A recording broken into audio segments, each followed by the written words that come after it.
বঙ্গভূমি, মানুষের সাথে মানুষের পাশে।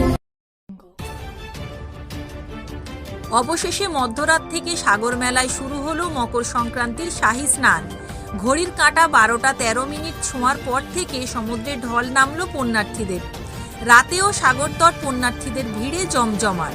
প্রদীপের আলো, ধূপধুনোর গন্ধ আর শঙ্খধ্বনি উলুধ্বনিতে মোহময় হয়ে উঠল সাগরতট। मकर संक्रांति का पुण्य स्नान हो गया?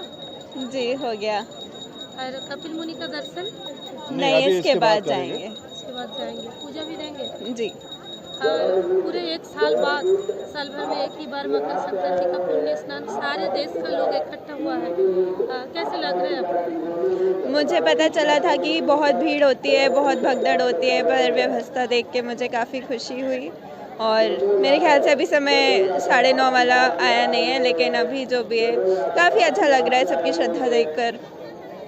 नहीं, पानी तो गर्म ही है और प्लस इतनी भीड़ है तो भीड़ के चलते ठंड का पता ही नहीं चल रहा।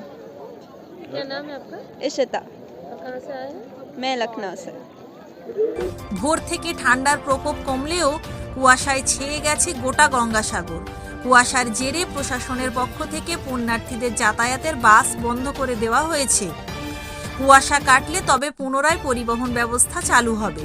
মেলামাঠ, কচুবেড়িয়া ও কাকদ্বীপের লট নম্বর 8-এ পুণ্যার্থীদের ভিড়ে ঠাসা। আজ দিনভর পুণ্যার্থীদের যাওয়া আসা চলবে। আজ মধ্যরাত পর্যন্ত চলবে এবারের শাহী স্নানের যোগ। জেলা প্রশাসনের হিসেবে গতকাল বিকেল পর্যন্ত 65 লক্ষ পুণ্যার্থীর সমাগম হয়েছে মেলাতে। এবারের ভিড় সর্বকালীন রেকর্ড হতে চলেছে বলে অনুমান প্রশাসনের। সাগর থেকে বঙ্গভূমি নিউজ টিম।